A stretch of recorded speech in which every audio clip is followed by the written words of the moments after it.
Di antara karakter kebenaran yang harus difikirkan betul secara matang oleh setiap muslim adalah orang yang berkarakter kebenaran itu tahu betul bahwasanya waktu itu terus berjalan dan dia memaksimalkan setiap waktu yang dia miliki karena manusia itu hanyalah lembaran-lembaran waktu yang terkumpul sampai pada ajal yang telah ditentukan.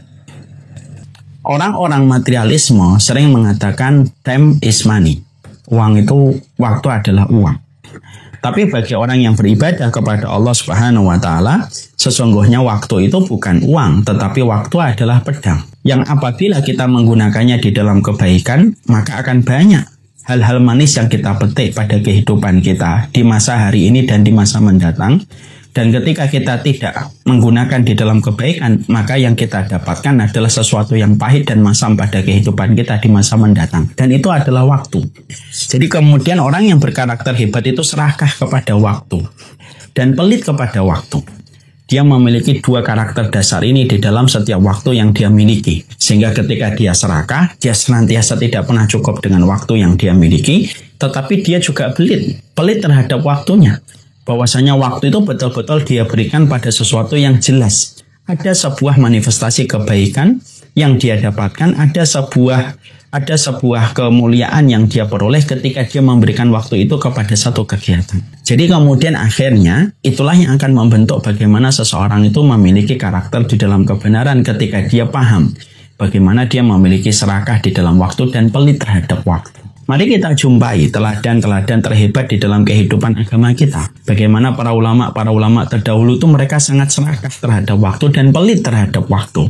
Di satu sisi mereka serakah karena mereka merasa waktu mereka sangat sedikit untuk memiliki investasi kebaikan akhirat mereka. Makanya mereka terus beramal dan tidak pernah melewatkan waktu kecuali beramal. Kemudian mereka pelit, artinya mereka betul-betul tidak pernah memberikan waktu kecuali pada porsi yang memang itu akan memberikan kualitas kebaikan dalam kehidupan mereka.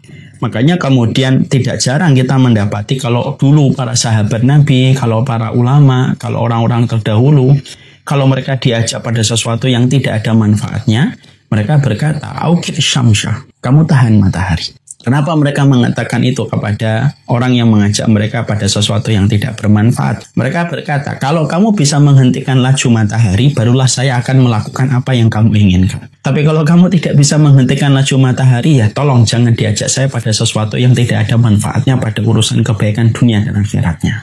Dan itu salah satu di antara cermin dan barometer bagaimana orang yang berkarakter kebenaran itu mereka memiliki manajemen waktu yang terbaik. Makanya kemudian tidak mengherankan kita juga harus paham loh, waktu ini bukan hanya sekedar perpindahan dari detik menuju kepada menit. Sesungguhnya waktu itu bukan hanya perpindahan dari menit menuju kepada jam. Tapi sesungguhnya waktu itu merupakan bagian dari satu barometer untuk mengukur diri kita di hadapan Allah. Itu salah satu barometernya itu dilihat dalam waktu. Jadi kalau kita ingin melihat apakah diri kita, barometer diri kita di hadapan Allah, positioning kita di hadapan Allah itu bukan hanya diperhatikan dari sholatnya, bukan hanya diperhatikan di dalam sedekahnya, tapi salah satu di antara barometer untuk mengukur positioning kita di hadapan Allah itu adalah bagaimana ketika kita melihat waktu. Karena kita teringat kepada apa yang disampaikan oleh Hasan Al-Basri juga, bahwasanya innallaha idza lam yarda 'abdan ayushkilahu bima la yanfa. Karena kita mendapati sebuah perkataan dari Hasan Al-Basri. Hasan Al-Basri itu mengatakan, Allah itu kalau sudah nggak senang, Allah itu kalau sudah tidak suka sama orang, Allah itu kalau sudah tidak suka kepada seorang hamba, maka yang Allah lakukan kepada hamba itu, Allah akan sibukkan dia dalam perkara-perkara yang tidak bermanfaat untuk akhiratnya dan tidak bermanfaat untuk dunianya. Dan itu kemudian yang akan diberikan oleh Allah kepada mereka. Ya. Maka kemudian itulah indikator. Sebaliknya, dari perkataan yang disampaikan Hasan Al-Basri itu memiliki pemahaman terbalik. Pemahaman terbaliknya itu adalah bahwasanya setiap manusia, ketika manusia itu dicintai dan diridhoi oleh Allah, salah satu barometer untuk melihat seseorang itu diridhoi oleh Allah Subhanahu wa Ta'ala yaitu adalah ketika dia senantiasa menggunakan dalam setiap waktu yang dia miliki pada kehidupannya, digunakan setiap waktunya sebaik-baiknya untuk perkara-perkara yang bisa memberikan kualitas pada hidupnya dan kualitas pada misi besar hidupnya. Jadi ketika ada sesuatu yang tidak sesuai dengan misi besar hidupnya, yaitu mungkin ridhonya Allah, mendapatkan dakwah bisa diterima. Kalau tidak sesuai dengan misi dakwah hidupnya, maka dia tidak akan pernah memberikan waktu itu, karena dia pelit terhadap waktu. Jadi ternyata pelit terhadap waktu dan serakah kepada waktu itu tidak bisa dimiliki kecuali orang yang terpilih dari orang-orang yang mendapatkan rahmat. Ya Allah, beruntung betul orang yang memiliki sifat ini. Jadi ternyata hari ini orang yang diberikan rahmat oleh Allah itu bukan hanya mereka yang rajin sholat, bukan hanya mereka yang rajin ibadah, tapi orang yang betul-betul dirahmati oleh Allah itu Allah akan memberikan kepadanya waktu yang mana akhirnya dengan waktu yang dia dapatkan menjadikan waktu itu betul-betul dia serakah dan dia pelit. Betul-betul dia memberikan waktu itu kepada sesuatu yang betul-betul dia pikirkan. Supaya kemudian dia tidak terlindas dan terluka dengan waktu ketika waktu diserupakan dengan pedang. Makanya Masya Allah sampai perkataan para ulama salaf itu apa kalau diajak pada sesuatu yang tidak bermanfaat. Auqifis syamsa. Sudah, hentikan dulu matahari. Hentikan dulu matahari. Kalau kemudian kamu bisa menghentikan matahari, maka sesungguhnya saya akan melakukan apa yang kalian inginkan. Tapi kalau kalian tidak bisa menghentikan matahari, ya tidak usah kemudian kita melakukan perkara yang tidak bermanfaat. Dan itu kemudian menjadi sebuah visi dalam kehidupan mereka. Makanya sampai kemudian kita jumpai ada satu ulama, saya lupa namanya, saking cintanya kepada pengelolaan waktu sampai beliau Masya Allah, beliau itu ketika pada pengelolaan waktu itu sampai ketika ke kamar mandi, maka ketika ke kamar mandi beliau serahkan kitab kepada anaknya suruh berdiri di depan pintu kamar mandi, dia masuk ke kamar mandi. Lalu anaknya suruh membaca apa yang beliau baca sebelum dia ke kamar mandi, supaya kemudian ketika di kamar mandi dia masih bisa mendapatkan apa yang bermanfaat ketika suara anaknya itu terdengar keras. Karena enggak kita mikir, anak pas membaca kisah semacam itu, ya Allah tertampar kita ini. Lalu sampai urusan ke kamar mandi, mereka tahu kalau di kamar mandi tidak boleh melakukan aktivitas yang macam-macam kecuali mengeluarkan kotoran sudah. Mereka tahu tidak boleh bawa kitab, nggak usah bawa handphone, nggak usah apa-apa kalau kamar mandi itu. Mereka tahu itu. Mereka masuk kamar mandi, mereka panggil salah satu anaknya, kemudian suruh baca. Ini baca ya, ini sampai sini baca, yang keras. Sembari dia membuang kotoran dan membuang hajatnya, maka kemudian dia mendapatkan itu. Dia mendapatkan manfaat dari apa yang dibaca oleh anaknya. Karena mereka memanfaatkan waktu yang luar biasa pada kehidupan mereka. Makanya kemudian sampai akhirnya kita dapati bagaimana para ulama itu karya-karya yang mereka telurkan atau mereka hasilkan. Sampai karya-karya yang dihasilkan oleh para ulama itu jumlah halaman yang mereka tulis dengan ilmu serta maklumat serta faedah jauh lebih banyak daripada jumlah hari di dalam ajal hidup mereka. Jadi banyak ulama yang mereka itu karangannya kalau dikumpulkan, dihitung halamannya itu lebih banyak daripada jumlah hari di dalam kehidupan mereka. Artinya setiap hari yang mereka lewati, setiap hari yang mereka habiskan, ada 2-3 halaman yang mereka tulis dan menjadi amal jariah bagi mereka setelah mereka itu meninggal dunia. Dan itu menunjukkan betapa luar biasanya mereka memanfaatkan waktu. Ya, makanya waktu menjadi barokah dalam kehidupan orang yang serakah dan waktu menjadi barokah bagi orang yang pelit. Ya. Waktu tidak cukup bagi mereka yang kemudian mereka itu waktu itu seakan-akan tidak cukup bagi mereka yang kemudian selalu melakukan kebaikan. Mereka terus kemudian memberikan yang terbaik dalam setiap waktu yang mereka miliki sampai kemudian mereka melakukan perkara-perkara yang sebesar itu dalam kehidupan mereka ketika menggunakan waktu. Terus sampai kemudian kita jumpai pula bahwasanya sampai para ulama salaf itu mereka rela untuk tidak makan ngemil. Mereka nggak ngemil supaya tidak banyak waktu mereka untuk buang air besar. Jadi mereka menghindari makan ngemil itu mereka hindari.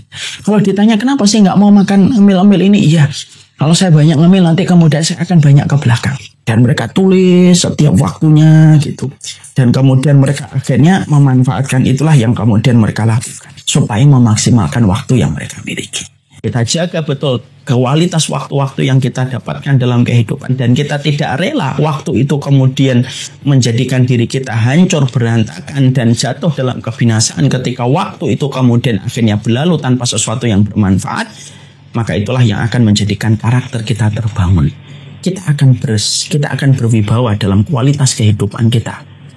sebanding dengan kualitas penghormatan dan respek yang kita berikan kepada waktu yang Allah berikan dalam kehidupan kita.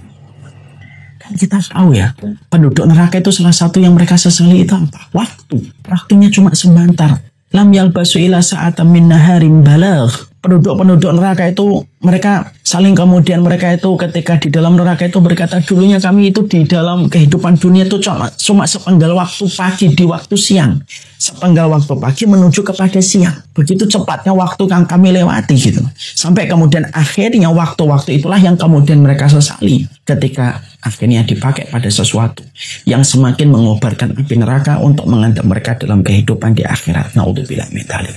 Dan itulah yang kemudian menjadikan kita betul-betul memahami, memanfaatkan waktu semaksimal mungkin. Memanfaatkan waktu untuk meninggalkan jejak-jejak kebaikan yang akan menjadi sebuah kebaikan yang akan mengalir terus walaupun kita sudah meninggal dunia. Dan itu tergantung bagaimana pengelolaan waktu yang kita miliki. Makanya kata Imam Ibnu Katsir, beliau berkata ketika beliau menafsirkan wal asri innal insana lafi khusr illa alladziina amanu wa 'amilus solihati wa tawassaw bil haqqi wa tawassaw bis sabr.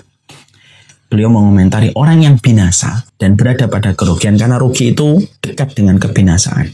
Orang yang binasa yang dekat dari kerugian itu, salah satu yang paling kelihatan adalah bagaimana manajemen waktunya berantakan. Insya Allah ini teguran untuk kita semua termasuk saya. Jadi termasuk orang yang merugi dan mendekati kebinasaan, yaitu adalah mereka yang manajemen waktunya berantakan. Mereka tidak tahu kapan beribadah kepada Allah, mereka tidak tahu bagaimana mereka bersama keluarganya, mereka tidak tahu bagaimana meninggalkan jejak kebaikan setelah dia nanti mati. Dia tidak tahu bagaimana memanfaatkan waktunya, dia tidak pelit terhadap waktunya, dia tidak serakah kepada waktunya. Akhirnya orang yang mereka berada pada kerugian dekat sekali dengan kebinasaan pada hidupnya, dimulai dari pengelolaan waktu yang berantakan. Nah, inilah yang kemudian menjadi teguran kan untuk kita kan. Makanya ilmu adalah menasihati diri, termasuk saya. Bahwasanya ini termasuk salah satu hal yang penting. Manajemen orang yang berkarakter hebat pada kehidupan, manajemen orang-orang yang hebat di dalam kehidupan adalah mereka selalu menggunakan waktu pada kualitas hidupnya dan mengembangkan potensi-potensi pada dirinya. Itulah yang kemudian kita dapatkan. Setelah kemudian kita mendapati bahwasanya waktu itu kemudian merupakan hal yang kemudian kita harus selalu jaga. Selain waktu yang kemudian harus kita manajemen dengan yang terbaik, harus memiliki sikap serakah dan harus memiliki sikap yang pelit ketika kita sudah berbicara tentang waktu. Maka yang berikutnya adalah bagaimana kita betul-betul menjaga pikiran kita supaya pikiran kita jangan sampai pikiran kita terjatuh pada sesuatu yang sia-sia. Jadi yang kemudian harus diperhatikan kembali adalah bagaimana bukan hanya waktu yang kita harus perhatikan, tapi pikiran pun harus berjalan dan harus dijaga untuk senantiasa berpikir yang positif dan berpikir yang baik. Ya, jadi orang yang berkarakter kebenaran yang kita kaji hari ini adalah dua. Dia menjaga waktu, serakah dengan pelit, kemudian dia juga menjaga pikirannya. Dia betul-betul dijaga pikirannya di dalam kerangka yang baik. Dan dia tidak pernah biarkan pikirannya itu untuk sesuatu yang tidak bermanfaat. Ya. Dia kemudian perhatikan bagaimana kemudian kualitas di dalam dia berpikir. Karena apa? Karena sesungguhnya banyak orang yang mereka itu membiarkan pikiran mereka itu mandek. Dan mereka biarkan pikirannya itu berhenti. Dan dia tidak dipakai pada sesuatu sesuai dengan fungsinya pikiran itu. Dan saya sudah pernah mengatakan ya, pikiran itu aset yang paling berharga. Maka hati-hatilah memasukkan sesuatu pada pikiran kita. Karena pikiran ini sesuatu yang berharga. Orang yang berkarakter hebat, mereka tidak hanya menjaga waktu, tapi mereka sangat komitmen untuk menjaga pikiran mereka. Sehingga mereka akan pergunakan pikiran mereka terus dan kemudian mereka tidak berhentikan. Mereka tidak menghentikan waktu, tidak menghentikan pikiran mereka. Kecuali mereka asah terus pikiran mereka pada sesuatu yang baik. Karena orang yang berkarakter hebat tahu betul bahwasanya Allah itu berinteraksi sesuai dengan apa yang dipikir oleh dia. Dan ingat loh ya, air ketika dia mengalir, dia tidak membusuk. Tapi air itu ketika berhenti, maka air itu akan menjadi busuk. Pikiran pun sama. Pikiran itu kalau kemudian berhenti, tidak dipergunakan sebagaimana mestinya dan tidak dijaga pikirannya, lalu dibiarkan begitu saja, maka pikiran itu akan membusuk. Ya, karena apa? Karena pikiran itu pun harus diasah. Makanya banyak orang frustasi, walaupun dia tampaknya makannya sehat, walaupun olahraganya sehat, tapi kalau pikirannya itu kemana-mana dan cenderung negatif pikiran dia, maka kemudian akan banyak sekali kualitas kehidupan itu akan menurun. Dan sesungguhnya penyakit-penyakit itu datang ketika kita selalu memikirkan sesuatu yang tidak membawa aroma positif dalam kehidupan kita. Makanya para ulama salaf, para ulama terdahulu, mereka wanti-wanti. Selain kamu harus jaga waktumu, kamu harus jaga pikiranmu. Supaya pikiranmu tidak terbang kemana-mana pada sesuatu yang sifatnya konteksnya negatif. Sekali lagi ya, pikiran kita ini aset paling berharga. Kalau kemudian kita tahu bahwasanya pikiran itu aset yang paling berharga, jangan biarkan satu perkara, materi, konten yang memberikan aroma negatif dalam pikiran kita itu merusak kehidupan kita. Karena ini juga besar pengaruhnya dalam kehidupan kita. Penyakit terkadang bukan hanya datang dari pola makan, tapi ternyata penyakit itu, sebagian besar dari penyakit itu terkadang dari pola pikir yang salah. Memikirkan sesuatu yang bermasalah. Sampai akhirnya pola pikirnya ini ketika selalu terbiasa pada sesuatu yang negatif, maka akhirnya itu akan menurunkan kualitas dan akan menurunkan imun di dalam tubuhnya. Makanya orang kalau dia itu hidupnya easy going, salah satunya kalau orang berat bilang easy going. Kalau di dalam bahasa para ulama salaf itu berpikir yang baik dan berpikir yang positif. Ketika Allah ngajarin kita dalam hadis qudsi, Allahu inda dzanni abdi, Allah itu bersama dengan prasangka hambanya. Itu Allah ngajarin kita supaya berprasangka yang baik.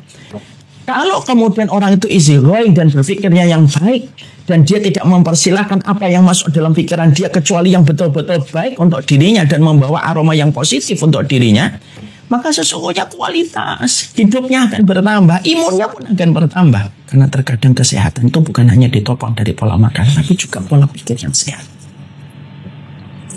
Makanya kemarin dalam kajian saya bersama Ustaz Zaidul kan saya menyampaikan kan, pernah ada sosial eksperimen di Amerika. Orang-orang di atas 70 tahun dikumpulkan.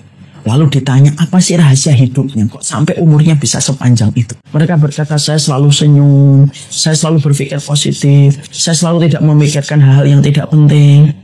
Rata-rata jawaban yang diberikan oleh lansia-lansia itu ketika mereka bertahan umurnya panjang dan tidak pikun mereka, ternyata justru dari gaya model kehidupan mereka berpikir dalam kehidupan mereka. Dan ini selaras dengan Islam kan?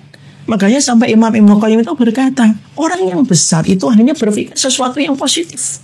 Ketika ada sesuatu yang dia tidak positif, maka dia tidak mau dia masukkan itu. Dia tidak mau masukkan pikiran itu. Layaknya air. Itu kalau dimasukin najis, maka kesucian air itu akan menjadi hilang. Layaknya pikiran. Pikiran ini merupakan anugerah dari Allah yang membedakan kita dari hewan. Kalau pikiran itu keistimewaan dan anugerah istimewa dari Allah, jangan biarkan pikiran itu kan masukkan dengan najisnya yang menghilangkan kesucian dari kita berpikir ketika berpikir itu anugerah dari Allah.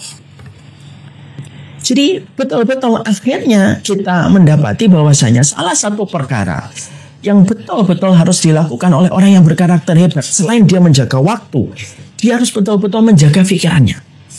Dia harus selalu positif ketika melihat sesuatu. Makanya positifnya kita ketika berpikir pada kehidupan itu kan akhirnya melapangkan kehidupan kita. Dan itu akan menghindarkan kita dari berbagai macam penyakit. Saya pernah ketemu dokter. Dia itu berkata, Ustaz tahu nggak?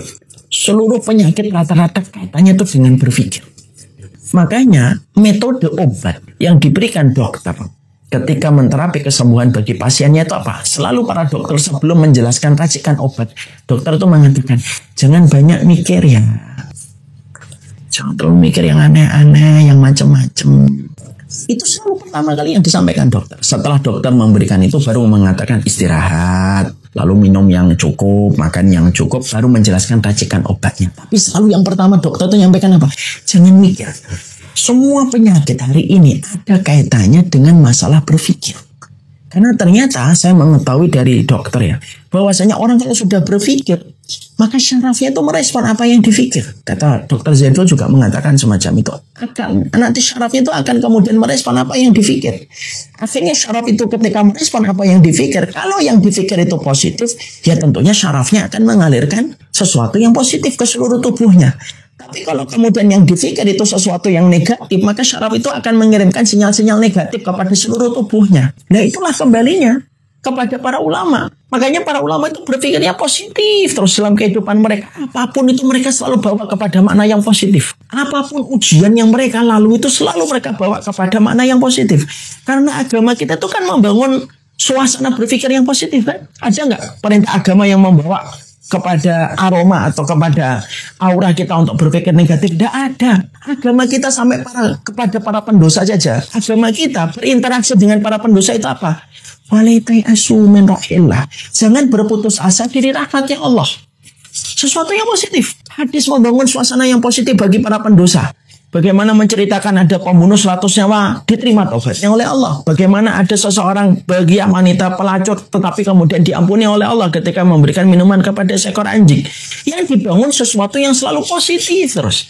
Makanya kemudian para sahabat Nabi, para ulama di dalam karakter hebat. Kenapa kualitas mereka itu luar biasa dalam kehidupan mereka? Karena mereka mengkualitaskan pikiran mereka. Dan mereka ngatur detail mana yang layak untuk difikir dan mana yang tidak layak untuk difikir. Inilah yang kemudian akhirnya menjadikan seseorang itu memahami tentang karakter hebat yang ada di dalam kehidupan manusia.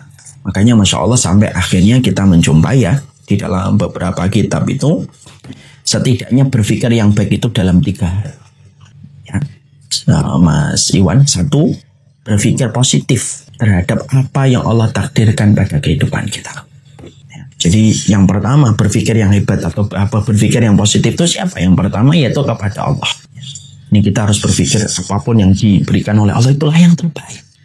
Takarannya Allah tidak ada yang salah, pilihan Allah tidak ada yang buruk, produknya Allah tidak ada yang gagal. Itu yang harus kita pikir terus. Tidak boleh bagi kita kemudian kita berpikir yang buruk kepada Allah tentang apa yang Allah berikan dalam kehidupan kita. Mas Iwan, presentasi. Jadi berpikir yang baik itu pertama kali kepada Allah. Makanya sampai Nabi beliau bersabda, wala yamutanna ahadukum illa wa huwa yuhsinu dzanna billah. Jangan pernah berpikir, jangan pernah kamu mati kecuali kamu berprasangka yang baik sama Allah. Ya, makanya kalau orang sudah berprasangka yang baik kepada Allah, maka Allah akan berinteraksi dengan apa yang kita pikirkan tentang Allah. Jangan pernah berpikir, duduk saya salah, wah anak saya harusnya begini, wah harusnya rezeki saya begini, wah pekerjaan saya begini. Tidak. Semua yang ditakar oleh Allah benar. Semua yang ditakar oleh Allah pas. Yang salah bukan apa yang didapatkan orang, yang salah bukan apa yang kamu peroleh. Yang salah ketika kamu tidak mampu berpikir positif terhadap Allah yang maha baik pada kehidupan kita. Ya, selalu Allah memberikan yang terbaik. Makanya dikatakan apa? Jangan suka mengatakan jikalau. Jangan pernah mengatakan itu. Kan kata Allah begitu. Kata Rasulullah. Fa inna lau taftahu abala syaitan. Sesungguhnya kalau kamu mengatakan lau, itu akan kemudian menjadi aktif pekerjaannya syaitan untuk mengobrak-ngabrik. Karena memang kenapa nggak begitu lau? Karena apapun yang pernah kita lewati, semua membawa kebaikan. Kalaupun kita ketemu orang yang buruk, bukankah orang yang buruk memberikan kamu pelajaran? Kalau kamu ketemu orang yang baik, bukankah orang yang baik memberikan kamu kebaikan? Kalau kamu ketemu orang yang istimewa, bukankah orang yang istimewa memberikan kamu kenangan dan memori yang indah? Apalagi, gak ada yang buruk. Kalau kita tidak pernah ketemu orang yang salah, kita tidak akan pernah belajar untuk belajar yang tepat. Kan begitu.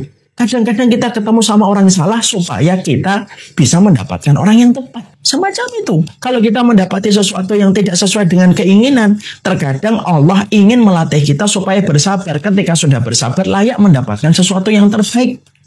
Dan itu positif terus yang harus dibangun dalam kehidupan kita. Makanya ada iman kepada takdir. Kenapa iman kepada takdir itu dimasukkan bab iman, bab rukun iman dalam kehidupan kita? Karena rukun kepada iman itu tidak akan sempurna iman kita kepada Allah sampai kita berprasangka takdirnya Allah itu tidak ada yang salah. Kalau kita sudah berpikir semacam itu tentang hidup kita dan tidak ada yang bisa membahayakan kita dan tidak ada yang bisa mengecewakan kita. Siapa yang mengecewakan kita? Suami? Nggak bisa. Istri? Nggak bisa. Anak? Nggak bisa. Kenapa? Karena kita tahu semua itu takdirnya Allah yang terbaik. Kalaupun ada sesuatu yang menyesakkan dada, mungkin karena dosa kita dan kemaksiatan kita. Supaya kita dihapuskan oleh Allah dosanya di dunia dengan kesulitan yang kita jumpai. Supaya tidak lagi akan menghadapi hisabnya nanti di akhirat. Loh, apalagi positif yang dibangun oleh agama ini itu positif. Makanya orang yang hebat bukan hanya komitmen dia menjaga waktu. Bukan hanya komitmen dia kemudian pelit terhadap waktu. Tapi dia komitmen untuk menjaga pikirannya. Dia pasangi itu kunci-kunci yang banyak. Supaya tidak gampang pikiran-pikiran itu masuk ke dalam pikiran dia. Karena kerusakan sesuatu itu disebabkan karena pikiran dulu. Orang sampai pecah persahabatan itu karena dia memikirkan sesuatu yang buruk dulu. Itu biasanya semacam itu kata para ulama, bukan kata saya. Kalau dia sudah berpikir yang buruk, nah disitulah benih-benih setan menjadi mudah untuk memisahkan. Berpikir yang kemudian positif. Jadi orang yang beriman itu tidak membiarkan pikiran dia berada pada medan yang terbuka.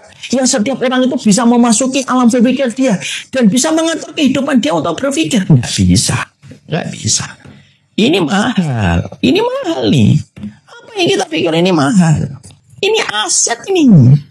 Kalau kita sepakat bahwasanya pikiran kita ini aset yang paling berharga, orang yang berkarakter hebat menjadi seorang muslim tidak pernah dia mempersilahkan apapun untuk mengisi dan kemudian hadir dalam teras berpikir dia, kecuali dia diseleksi betul supaya kemudian yang dimasukkan itu adalah sesuatu yang positif. Apa kita tidak malu sama Abu Kilabah? Dalam kondisi buntung tangannya, buntung kakinya, matanya kemudian rabun, hidupnya ada di sebuah kemah di pinggir lautan. Tapi Masya Allah, berpikirnya tetap positif sama Allah. Dia kemudian tetap mengatakan apa? Alhamdulillahilladzi. Ya, segala puji bagi Allah. Faddalani ala katsirin mimman khalaqa tafdila. Yang telah memberikan kepadaku kelebihan di atas kelebihan orang-orang yang lainnya. Padahal ketika dia mengucapkan dzikir itu, tangannya buntung, kakinya buntung. Matanya rabun, diusir dari keluarganya dan hanya punya kemah sendirian bersama anak kecil. Tapi tetap positif ketika dia berpikir tentang Allah. Lalu kemudian dia bersyukur, ya Allah yang telah menciptakan aku dengan fisik melebihi rata-rata orang. Sampai ada orang itu tanya sama Abu Kilabah ini, loh, kok dzikirmu semacam itu? Apa sih yang menjadikan kamu berzikir dengan dzikir yang semacam itu? Wa faddalani ala katsirin mimman khalaqa tafdila. Abu Kilabah menjawab, bukankah Allah bisa menjadikan tanah itu menenggelamkan aku dan menguburku dengan longsor tanah itu? Bisa. Bukankah Allah bisa mengirimkan air lautan itu untuk menyeretku ke tengah lautan dan mematikanku? Bisa. Bukankah Allah bisa mengirimkan petir untuk kemudian menyambarku dan menjadikan aku gosong? Bisa. Tapi apakah Allah melakukan itu? Tidak. Berarti apa alasan menjadikan aku tidak berpikir yang ridho kepada apa yang Allah berikan kepadaku? Padahal tangannya buntung, kakinya buntung. Coba, insya Allah. Kita ini dibuat repot semua pikiran kita sendiri dalam hidup. Mikir ini negatif. Repot sendiri hidup kita. Dan berapa banyak pundi-pundi ketaatan dan pahala itu hilang. Berapa banyak pundi-pundi pahala itu hilang. Hanya disebabkan ketika kita kerepotan untuk berpikir yang negatif dalam pikiran kita. Hilang semua kebaikan, pundi-pundi kebaikan hilang. Karena nurutin pikiran. Ya. Makanya Masya Allah, inilah yang menjadikan kita memahami betul. Berpikir ini mahal. Artinya bahwasanya, ya sudah kita berpikir yang positif kepada sesama manusia. Kita ngeliat orang lain prasangka yang baik. Saya tuh pernah mendapati Dr. Zaidul berkata ada beberapa penyakit dalam itu disebabkan karena orang yang sering berprasangka buruk sama orang. Disitulah kita pahami. Ini kan secara medis dari beliau, disiplin ilmunya kedokteran. Kita tentunya paham ya. Inilah yang menjadikan kita harus mengerti. Inilah yang menjadikan kita memahami ya. Berarti Masya Allah ya pada kehidupan kita ini kenapa harus berpikir yang positif tentang orang. Kalau kita berpikir yang positif tentang orang, berpikir yang kemudian positif. Berprasangkalah yang baik. Salah berprasangka lebih baik daripada salah memvonis. Dan itu akan membawa keringanan pada hati kita. Enteng hati kita. Dia punya kebaikan. Kalaupun dia punya kesalahan, mungkin dia punya uzur yang tidak saya ketahui uzurnya apa. Dan jadinya akhirnya kita itu enak. Kalau sudah kayak gitu itu kan enak. Melihat orang lain tuh baik daripada kita. Sehingga kemudian tidak ada hajat kita untuk memperkeruh, mengotorkan pikiran kita ketika kita berburuk sangka sama orang. Makanya sampai kemudian kita jumpai para tabi'in, orang-orang yang hidup setelah masa para sahabat itu paling bersih hatinya sama orang. Hasan al-Basri itu sampai kemudian mengatakan begini, aku ini kalau melihat orang yang lebih tua, dia lebih baik daripada aku. Karena dia mendahului aku dalam ketaatan. Tapi kalau aku menjumpai orang yang lebih muda, dia lebih baik daripada aku. Karena saya mendahului dia dalam kemaksiatan. Ini kalau betul-betul direalisasikan, ini nggak akan bisa dilakukan kecuali orang yang betul-betul paham betul. Dia selalu berpikir yang positif kepada orang lain. Antum pernah nggak dapetin satu agama yang nyuruh kita memberikan udzur dan alasan indah bagi saudara kita kalau salah? Itu cuma Islam doang. Makanya sampai kita dapati ada salah satu perkataan dari Fudail bin Iyad. Al-mu'min yatlubul ma'adir. Orang mukmin itu minta udzur sama kamu. Mukmin itu minta udzur sama kamu. Orang yang paling berat dengan udzur kita, suami kita. Orang yang paling berat dengan udzur kita, istri kita. Orang yang paling berat dengan udzur kita ya orang-orang yang di dekat kita kalau salah. Dan ketika kita senantiasa mampu mempraktekkan melihat orang lain dalam kondisi yang baik dan positif, dan kita selalu berprasangka yang baik walaupun salah berprasangka tetap pahala daripada salah memvonis. Ya. Jadi salah kemudian berprasangka itu tidak akan mendatangkan dosa. Salah memvonis dosanya besar. Berpikirnya baik, mungkin dia punya udzur, dia mungkin sesuatu. Berprasangka yang baik urusan dia kembalikan sama Allah ketika melakukan sesuatu di belakang kita, serahkan sama Allah. Kalau sudah kita serahkan sama Allah, memang Allah tidak menjaga kita yang sudah menyerahkan urusannya kepadanya. Bukankah Allah mensifati la yudayu wada'iuhu? Allah itu zat yang tidak pernah menyanyiakan titipan. Kalau kita titipkan, ya Allah, ini aku lakukan. Apa yang di belakang mereka, di belakang saya, aku serahkan kepadamu. Ya Allah, aku titipkan sama kamu.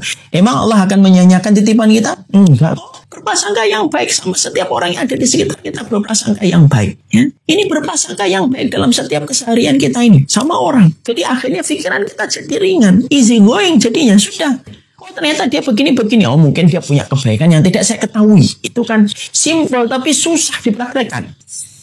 Ya, dia melakukan gini-gini. Oh dia mungkin punya kelebihan yang dia lakukan kepada saya yang saya tidak sadari. Sudah selesai. Enak jadinya kehidupan. Akhirnya ketika pikiran kita selalu positif, memandang kejadian yang diberikan Allah, memandang apa yang kita lihat pada diri orang lain, ya sudah. Maka kemudian akan membentuk keringanan pada hati kita. Akhirnya tentunya kemudian kita bisa berpikir sesuatu yang besar ketika tidak disibukkan pada perkara-perkara yang negatif. Yang ketiga, kapan kita berpikir yang baik? Yang ketiga berpikir yang baik itu kepada diri sendiri. Jangan merendahkan diri kita secara berlebihan. Jangan suka underestimate sama diri. Oh saya nggak bisa. Nggak boleh ini. Bisa. Lakukan lagi yang kedua kalinya. Kalau nggak bisa, lakukan lagi yang ketiga. Lakukan lagi yang keempat. Dilatih supaya diri kita itu mendapatkan apresiasi dari diri kita. Kalau kita tidak bisa mengapresiasi diri kita, terus siapa yang bisa mengapresiasi? Tapi jangan ujub. Mengapresiasi diri itu tidak menjadi ujub, kata para ulama. Makanya kemudian di sini betul-betul pikiran itu harus betul-betul kita perhatikan. Kemudian jangan sampai kemudian pikiran kita menjadi stuck, menjadi berhenti. Lalu kemudian yang kita pikirkan hanya sesuatu yang negatif. Jangan pernah memasukkan pada serambi berpikir kita sesuatu yang negatif. Berpikir itu aset yang paling berharga. Ketika berpikir itu aset yang paling berharga, jangan biarkan yang masuk pada kerangka berpikir kita kecuali yang membangun kebaikan. Membangun potensi, membangun kebaikan kita, yang membangun kebaikan hidup kita. Selebihnya tidak usah kita pikirkan. Banyak yang lebih layak untuk kita pikirkan dalam kehidupan kita. Jaga waktu, jaga pikiran. Itulah karakter keempat atau kelima. Ya, jaga waktu, jaga pikiran. Jadilah orang yang bakhil dan pelit di dalam setiap waktu. Jaga pikiran kita supaya tidak kita biarkan masuk pada teras berpikir kita kecuali yang positif. Kalau kita sedang memikirkan buruk, ambil wudhu, kemudian kita datangkan terapi, ingin menghirup nafas, mungkin kemudian sembari kita berzikir, ya Allah saya berpikir yang baik. Ini pasti ada kebaikannya. Selalu berpikir yang baik kepada saudara kita, kepada teman kita, keluarga kita, siapapun itu. Dan tidak perlu membalas. Kalau kita diperlakukan buruk, tidak usah membalas yang buruk. Kenapa? Bukan karena kita tidak mampu. Karena kita tidak layak mengambil contoh yang buruk pada kualitas hidup yang kita jaga kebaikannya. Wallahu a'lam. Inilah yang kita pelajari kesempatan hari ini. Semoga Allah memberkahi kepada apa yang kita kaji. Dan kita baru sampai pembahasan nomor 5. Yaitu niat yang benar, membangun cita-cita yang besar, hasad dengan kita memiliki orang yang kita jadikan role model, kemudian bagaimana kita membagi waktu dan menjaga pikiran kita.